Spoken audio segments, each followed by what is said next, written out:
Kensington Avenue Zombie Philadelphia. In this episode, you'll learn how President Obama's visit to Kensington Avenue turned an otherwise upscale neighborhood into a notorious drug den. The K and a gang used to run an open-air drug camp in Kensington, but that is no longer the case. In fact, it's becoming a gentrifying area. That's good news for gentrification-minded philanthropists. Kensington is a predominantly white neighborhood. Although there is not one single, official district that delineates the boundaries of the Kensington neighborhood, the area is generally defined by Front Street and 5th Street on the west, the Amtrak Railroad tracks to the north and Cecil B. Moore Avenue to the south. Generally speaking, Kensington is made up of many sub-neighborhoods that include various parts of the neighborhood. The most densely populated is Central Kensington, which has some of the highest crime rates, and the highest population of homeless and opioid-addicted residents. To the north of Central Kensington is Harrogate, which borders Wunayata, but is primarily white. A majority of the population of this predominantly white neighborhood is non-white, including many individuals who have been homeless or unhoused for many years.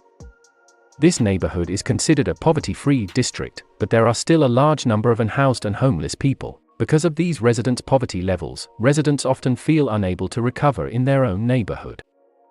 Many agree that a medical facility outside Kensington is a better option for recovery, as these facilities provide stability and the possibility of progress and healing. Drug dealers and addicts have taken up residence in this predominantly white neighborhood. Many residents depend on painkillers and heroin, and some used up to 10 times a day. They cycled in and out of recovery houses and treatment centers, and some even turned to prostitution. In addition, there was no safe place for these residents to shower, and many were afraid to report their activities to the police because they had already been busted on drug charges. It is home to the K and a gang. The K and a gang is a group of men that operate out of the Kensington neighborhood in Philadelphia, Pennsylvania.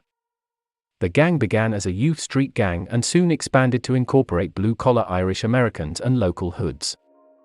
As the years passed, they expanded into other areas, including gambling, loan sharking, and burglary.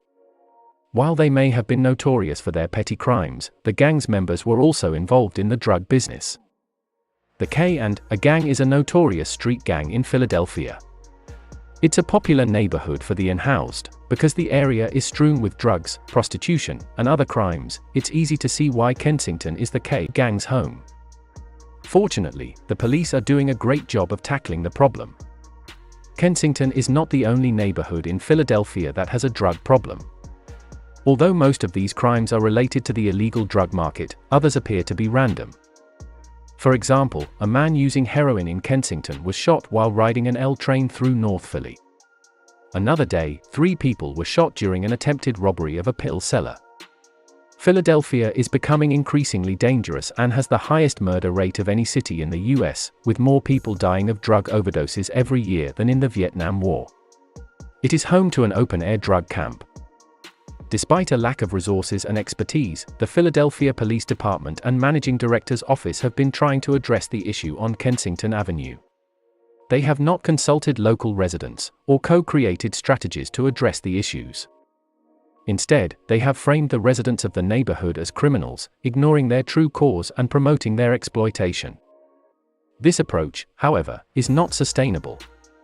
In an effort to address the problem, the city has started an opioid task force. The city of Philadelphia has a few options to treat drug users without the fear of arrest. The current approach of Mayor James Kenney focuses on pushing addicts to another location. This has led to a grim merry-go-round on Kensington Avenue. Drug addicts there are not ready for treatment. In addition to drug users, the area attracts many drug tourists. Some of them come from out of state and abroad to get the cheapest drugs. Other people are drug-using residents. Some of these people use these drugs for recreational purposes. It is estimated that as many as 5,000 people use drugs on Kensington Avenue each day. Those who visit the street can get a dose of the naloxone drug, which is used to reverse an overdose. The city will begin clearing the camp next week, following negotiations with the Conrail company. Once the city has cleared the encampments, contractors will begin work to remove and replace structures. The workers will also remove 500,000 used needles, tear down structures, pave over the encampment, and install concrete rubble underneath the rail bridges. The project will take about 5 months, but there are already a few holdouts still living in the camps. It is experiencing gentrification. Residents in Kensington Avenue in Philadelphia have decades of collective knowledge and history about how to improve conditions.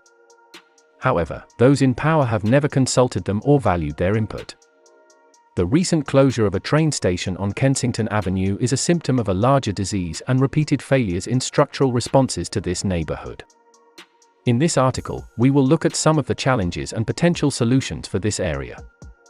One major reason for the gentrification of the neighborhood is that a change in the character of a neighborhood is what attracts people from the same demographic. This process of gentrification is often accompanied by all-out wars. It is the opposite of white flight.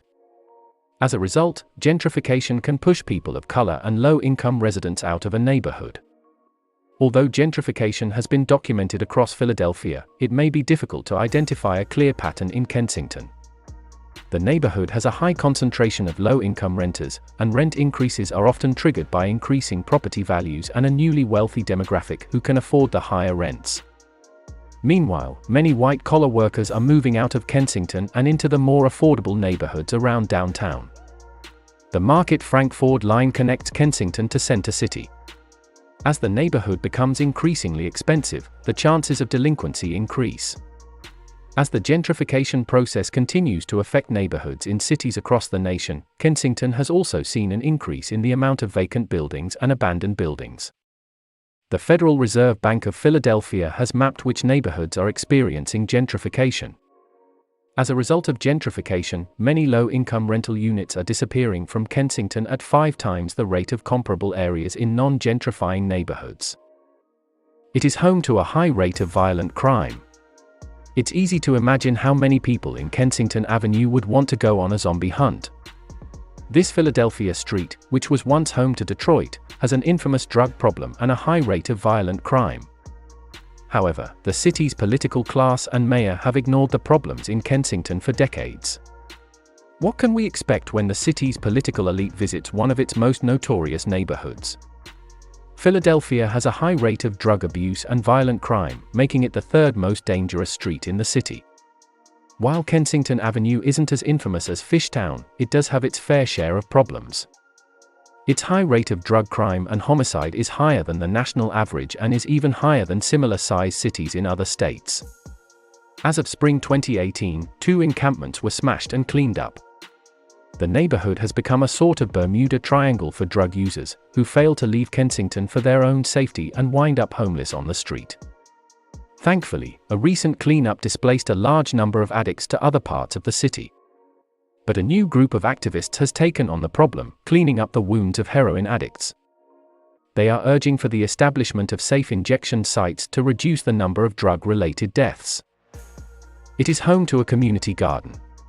The Cesar Andrew Iglesias Community Garden has become the headquarters of the People's Resistance in West Kensington.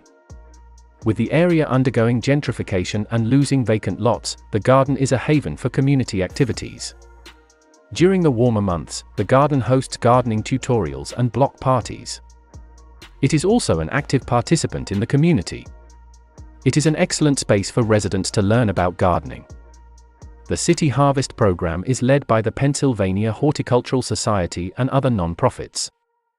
It is a network of gardens within the Kensington community. Members can plant and grow produce and harvest herbs and vegetables. The garden has a wait list, however. Members must pay a one-time fee of $100 and provide proof of residency in the designated zone. In some cases, the wait list is a year or more long.